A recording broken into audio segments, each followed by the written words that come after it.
crowds come out to inspect the damage. And at the back of Teed's chemists, there was a mill pond of medicines and drugs, and all too waterlogged to be of any use.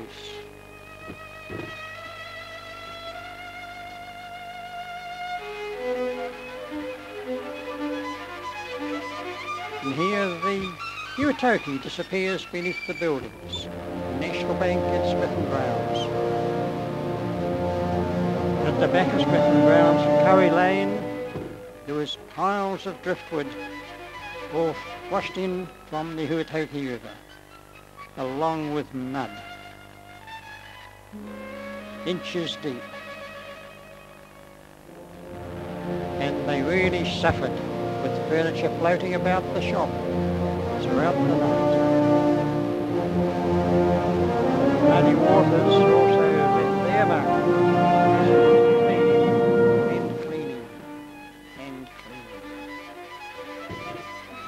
Danny Sutherland, the mayor, in a hurry.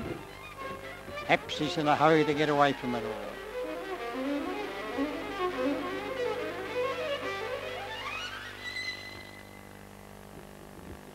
Furniture on the move.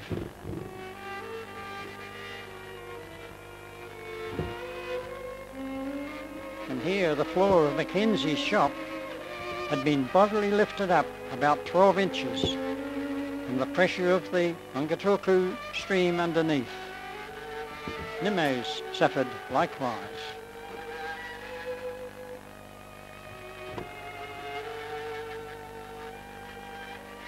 Yes, it was well lifted.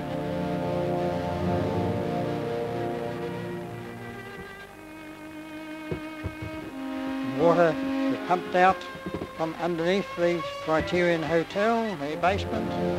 Huge quantities. The fire brigade were really on the job.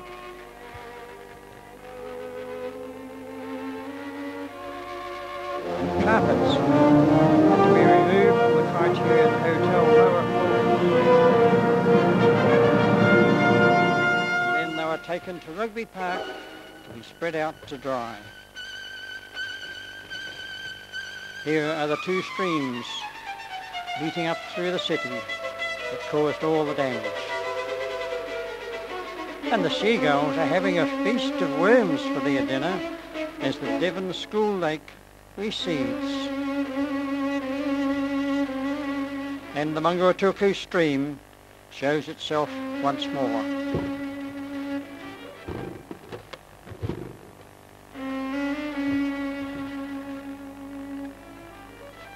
The fateful day finishes with clouds scattering away and the colours of the sunset colouring up the western sky. And as that fades, the moon appears once more.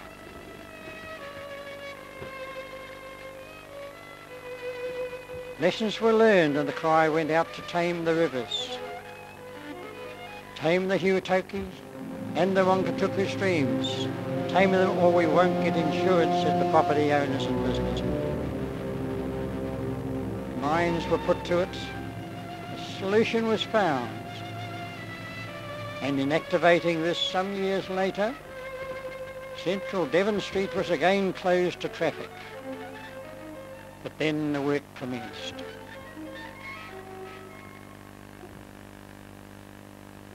The problem was that when high tides coincided with peaks of rainfall, these restricted the outflow from the combined Huatoki and Mangatuku streams that converged under the city.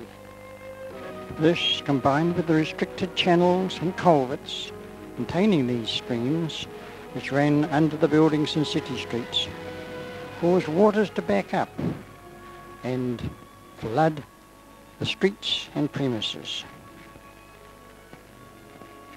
The Devon Street roadway ran over the Huatoki stream just outside Smith and Brown's premises. This was dug up, exposing the quarried stone culvert. After breaching this and then very substantially enlarging it to allow a less restricted water flow, A reinforced concrete bridge was built over it. This was then covered over again with roading. And once more the Huatoki stream disappeared from sight, this time with much better water flow running through it.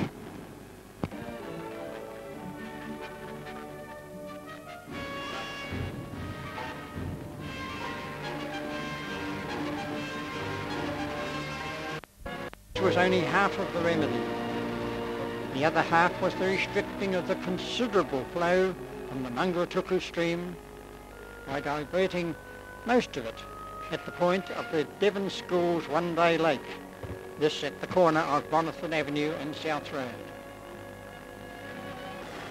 Here the water dropped down through a circular weir, sunk quite a considerable distance down before a sloping tunnel was drilled through to the base of the lead breakwater. This then allowed excess water from the stream to flow directly into the sea. An additional weir and tunnel was put through to the sea at the corner of Young and King Streets near the Cenotaph. These left only a small even flow continuing to the city to join the Huatoki stream, thus reducing the risk of more disastrous centre city flooding. We will now briefly review the newspaper's coverage of these 2 days of disaster.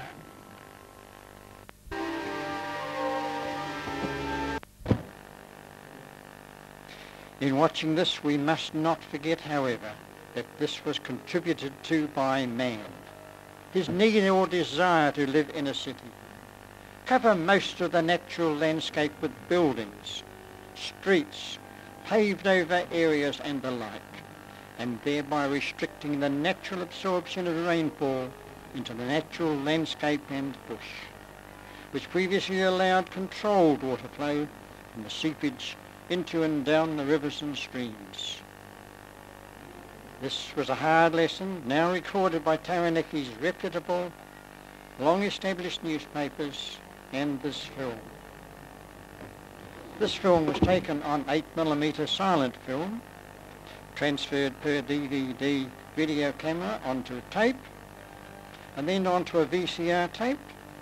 The commentary was written, and this and the background sound incorporated into the VCR tape by Ron Mundell of New Plymouth.